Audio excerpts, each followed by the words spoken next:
पश्चिम बंगाल में आज हुए दूसरे दौर के मतदान में भी खूब वोटिंग हुई। मतदाताओं ने लंबी लंबी लाइनों में लगकर 90% से ज्यादा वोट किया। आज के मतदान में 1148 उम्मीदवारों की किस्मत अब ईवीएम में कैद हो गई। मतदान के दौरान कई जगह छिटपुट हिंसा की खबरें भी आई। इसी हिंसा को देखते हुए तय हुआ है कि पोलिंग खत्म होने के बाद भी सीआरएफ की 700 कंपनियां राज्य में रहेंगी। ये कंपनियां सुरक्षा व्यवस्था बनाए रखने और कानून व्यवस्था की ड्यूटी संभालेगी। बंगाल में आज हुए मतदान में कितनी रही तनातनी और कितना रहा तनाव, हमारी इस रिपोर्ट में देखिए।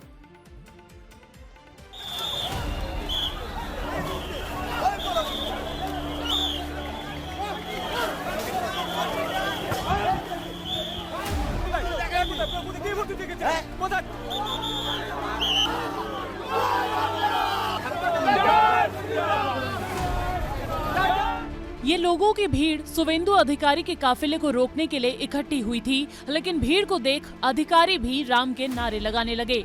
भवानीपुर से बीजेपी ने इन्हें ही मैदान में उतारा है। अपने बूथ का निरीक्षण कर रहे थे, लेकिन इसी दौरान सुवेंदु को लोगों ने घेर लिया तो सुवेंदु ने भी सभी को बांग्लादेशी मुस्लिम ही करार कर दिया।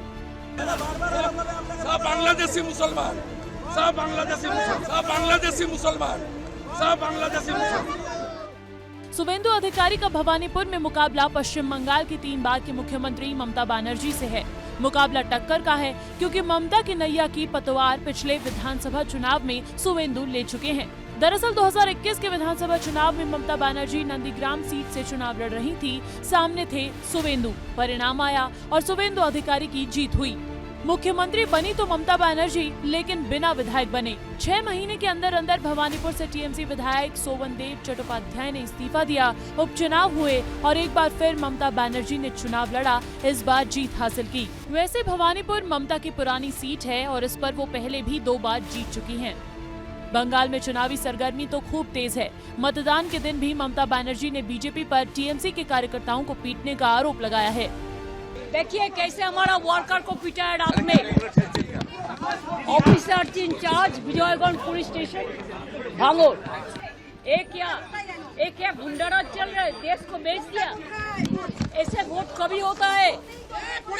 ऐसे कभी वोट नहीं होता है। वोट शांति से होता है। लोकतंत्र डेमोक्रेसी का फेस्टिवल होता है। पश्चिम बंगाल में चुनाव हो और हिंसा न हो, ऐसा भला कैसे हो सकता है?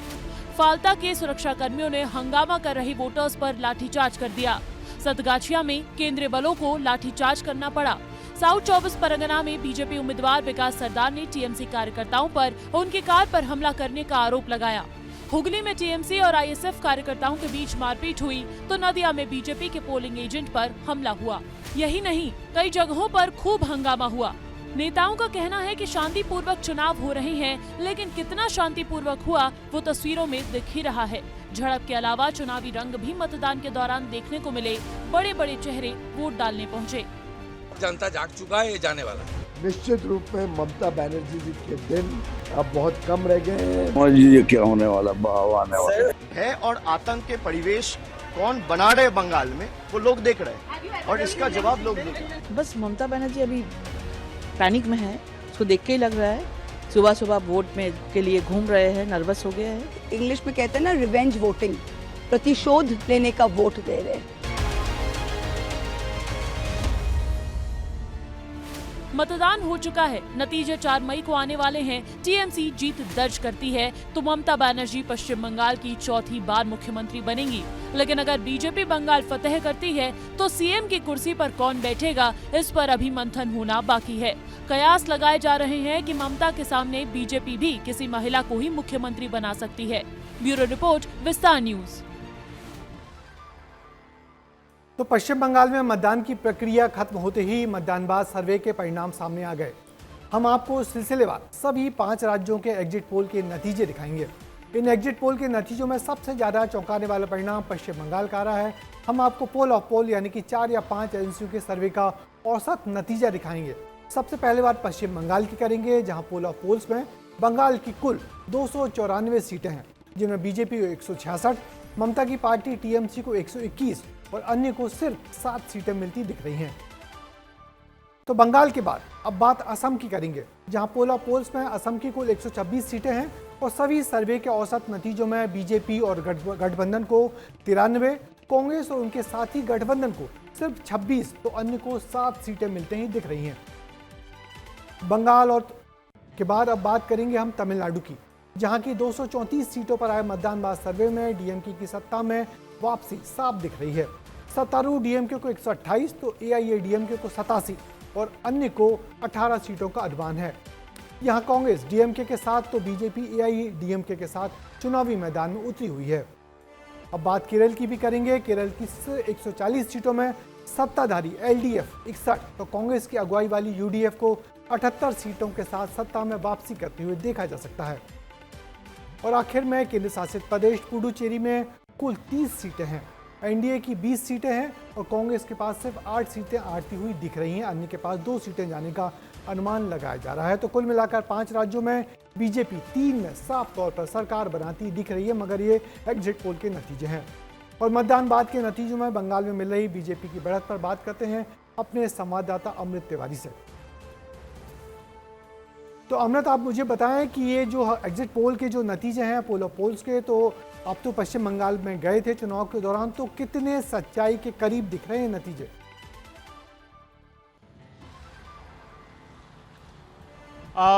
ब्रिजेश जी, अगर इस पूरे चुनाव के दौरान और ये एग्जिट पोल को अगर हम देखेंगे तो भ्रम की स्थिति बनती है, अगर मैं पूरे सीधे लफ्ज़ों में बात करूं, क्योंकि दरअसल जो पश्चिम बंगाल में ज़मीनी हकीकत है और जो पोल ऑफ द पोल्स आपने बताया, चाहे हर एक पोल्स की मैं बात कर रहा हूं, आप ये गारंटी के साथ नहीं कह सकते हैं कि मतदाताओं का रुझान किस तरह से रहा है।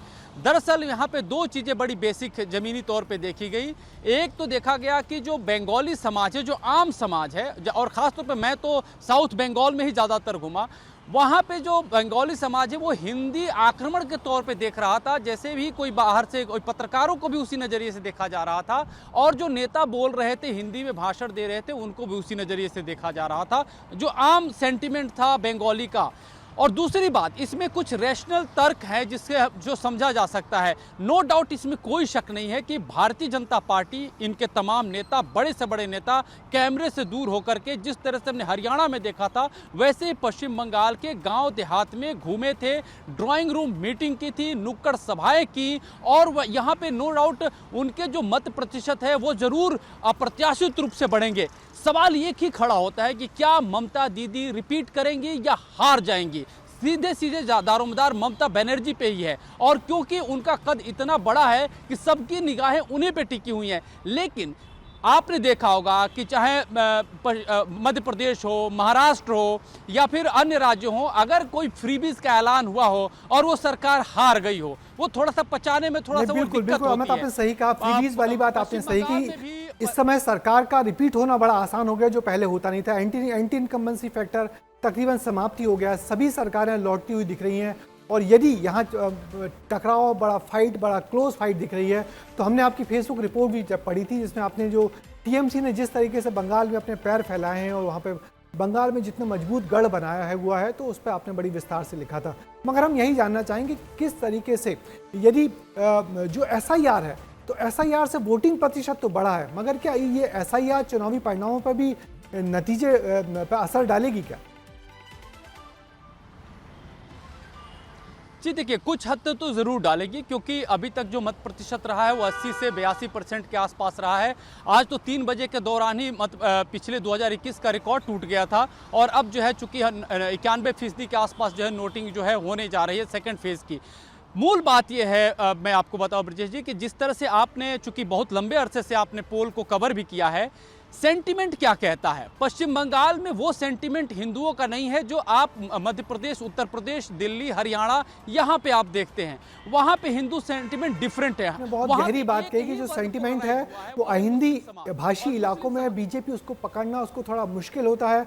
आपने पहली लाइन भी बहुत अच्छी कही कि जैसे कोई हिंदी स्पीकिंग वाला व्यक्ति पश्चिम बंगाल में जाता है उसको आक्रमण के तरीके से देखा जाता है, तो हर बाहरी व्यक्ति से वो अलर्ट हो जाते हैं। और जिस तरीके से ममता बनर्जी ने पूरा चुनाव प्रचार किया, बाहरी वर्सेस आंतरिक या बंगला वर्सेस बीजेपी या बंगला वर्सेस हिंदू का जो टोन सेट करने की कोशिश की, वो कितना नतीजों में दिखेगा 4 तारीख को पता लग जाएगा। बहुत बहुत शुक्रिया आपका अमृत जी।